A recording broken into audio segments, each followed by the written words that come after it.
ইরাকের জমিনে একজন আল্লাহওয়ালা যুবক ছিল, যার নাম ছিল আবু সালে মোসা জঙ্গি।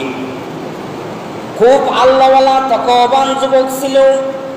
ওই যুবকটি একদিন ইরাকের দজলা নদীর তীরে দাঁড়িয়ে খোদার যন্ত্রণায় ছটফট করতেছে।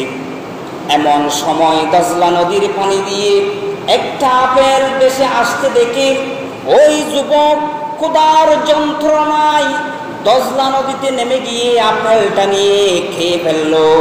আপেল খাওয়ার পরে যখন তার বুকের যন্ত্রণা মিটে গেল, বুক মিটে গেল, মন মানসিকতা যখন একটু শান্ত হলো, চিন্তা করতে লাগলো নদীতে ভেসে আসা এই আপেল তো অবশ্যই কোনো ব্যক্তির আপেল, এই আপেল তো এমনি এমনি আসে নাই, এই আপেলের তো অবশ্যই একজন মালিক রয়েছে।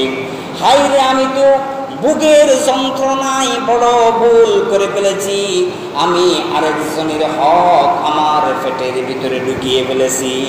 কাল কিয়ামতের দিন যদি আল্লাহ রাব্বুল আলামিন আমাকে এই আপেল সম্পর্কে জিজ্ঞেস করেন, তাহলে তো আমি কিছু বলতে পারবো না। ওই যুবকের মনে আল্লাহর ভয় ঢুকে গেল, ফরের হকের ভয় ঢুকে গেল। সে উপর দিকে হাঁটতে লাগলো, নদীর পাড়ের রাস্তা দিয়ে উপরের দিকে হাঁটতে হাঁটতে একটি আপেলের বাগান পেয়ে গেল। মানুষ থেকে জিজ্ঞেস করলো, এই আপেলের বাগানের মালিককে? মানুষ দেখিয়ে দিল ওই যে ঘরের মধ্যে বসা একটা মুরব্বী মানুষ রয়েছে, ওই মানুষটা হলো এই বাগানের মালিক।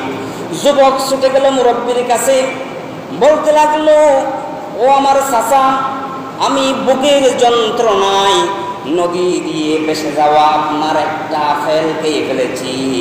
এখন আপনার এই আপেল খাওয়ার কারণে সেই হক আমার পেটের ভিতরে ঢুকেছে, আমি এই হক থেকে কিভাবে পরিত্রাণ পেতে পারি?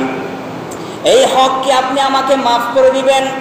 তখন বৃদ্ধ লোকটি, মুরব্বীটি, বাগানের মালিকটি আশ্চর্য হয়ে গেল। কি পরিমাণ আল্লাহ ভীতিওয়ালা যুবক হলে একটি আপেলের হকের জন্য মাইলকে মাইল রাস্তা পাড়ি দিয়ে আমার ঘরে চলে আসে। তখন মুরব্বীর কৌতূহল জাগলো, এই ছেলেকে তো হাত ছাড়া করা যাবে না। মুরব্বী তাকে বলল, ও যুবক, তুমি তো আমার আপেল খেয়েছো, আপেলের হক আমি তোমাকে মাফ করব না, ক্ষমা করব না। যুবক বলল, তাহলে চাচা কি করতে হবে আমাকে? মুরব্বী বলল, তোমাকে আমার এই আপেল বাগানে 10টি বছর কাজ করতে হবে, তারপর আমি চিন্তা করে দেখবো তোমাকে ক্ষমা করা যায় কিনা। ওই যুবক চিন্তা করলো, 10টি বছর যদি এই বাগানে কাজ করে আমি ওর হক থেকে মুক্ত হতে পারি, কাল কিয়ামতের দিন আমি আল্লাহর দরবারে আসামির কাঠগড়ায় দাঁড়াবো না। ওই যুবকটি 10 বছর কাজ করলো। 10 বছর যখন শেষ হয়ে গেল, তখন মুরব্বীর কাছে গেল, ও চাচা, 10টি বছর তো আমি কাজ করলাম, 10 বছর তো শেষ হয়ে গেছে, এখন কি আমি আপনার হক থেকে মুক্ত হয়েছি? তখন চাচা বলল, না, তুমি আমার হক থেকে এখনো মুক্ত হওনি। মুরব্বী কিছুতেই ছাড়তে চাচ্ছেন না এই তাকওয়াবান যুবককে। তিনি বলতে লাগলেন, তাহলে চাচা কি করতে হবে? তুমি আরেকটি কাজ করলে আমার হক থেকে মুক্তি পাবে, তা হলো আমার একটি মেয়ে রয়েছে, তুমি যদি আমার মেয়েকে বিয়ে করো তাহলে আমার হক থেকে মুক্তি পাবে। যুবক চিন্তা করলো, বিয়ে তো একটা এমনিই করতে হবে, যদি বিয়ে করে হক থেকে মুক্তি পাই তাহলে অসুবিধা কি, আপনার মেয়েকে বিয়ে করব। বাগানের মালিক বলল, দাঁড়াও, আমার মেয়ের বর্ণনাটা শুনো। আমার মেয়েটি হলো অন্ধ, আমার মেয়ে হলো বোবা, আমার মেয়ে হলো নাফান, আমার মেয়ে হলো খোড়া, হাঁটতে পারে না। সব কিছু বর্ণনা দেওয়ার পরে ওই যুবক এরপরেও বিয়ে করার জন্য রাজি হয়ে গেছে, কারণ তার অন্তরে কার ভয় রয়েছে? আল্লাহর ভয়। আল্লাহর ভয়। কোন কঠিন মানুষকেও ফানি করে ফেলতে পারে। আল্লাহর ভয় উমরের মতো মানুষকেও একদম নরম শ্রম মানুষে পরিণত করতে পারে, কঠিন মানুষকে। ওই যুবক রাজি হয়ে গেল বিয়ে করার জন্য। বিয়ে পড়িয়ে দেওয়া হলো। তখন যুবক বউয়ের সাথে দেখা করার জন্য মুরব্বীর বাড়িতে ঢুকলো। যুবক যখন বউয়ের রুমের ভিতরে ঢুকলো, বাসর রুমের ভিতরে ঢুকলো, তখন দেখতে পেল এক অপূর্ব সুন্দরী বসা আছে, যার চোখগুলো এমন সুন্দর, দেখলে শুধু দেখতেই মন চায়। একটা সুন্দরী যুবতী বসা আছে, এমন সুন্দরী যুবতী ওই যুবক আর জীবনে কখনো দেখে নাই। সে বাসর ঘরে একটা পা দেওয়ার সাথে সাথে দৌড় মেরে পিছনের দিকে চলে আসলো। মেয়ের বাবা বলল, বাবা তুমি দৌড় কেন দিচ্ছ? তখন ছেলে বলল, আমি তো যেই মেয়ের সাথে আমার বিয়ে হয়েছে ওই মেয়ে তো এখানে নাই, এখানে একটা বেগানা মেয়ে রয়েছে। তখন মুরব্বী বলল, বাবা এটা বেগানা নয়, এটাই তোমার স্ত্রী।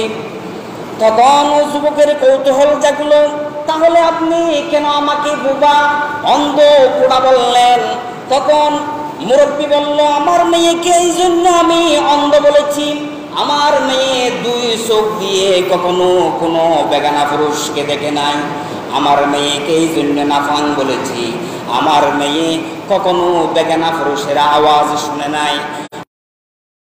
পোড়া বলেছি, আমার মেয়ে দুই পা দিয়ে কখনো পর্দার বাইরে যায় নাই। আমার মেয়েকে এই জন্য বিশ্রী বলেছি, আমার মেয়ের শরীর কখনো পর্দার বাইরে যায় নাই, পর্দাহীন হয় নাই। এই জন্য আমি তোমাকে আমার মেয়ের বর্ণনায় ভাবে দিলাম, এটাই তোমার হালাল স্ত্রী, তুমি তোমার স্ত্রীর কাছে চলে যাও।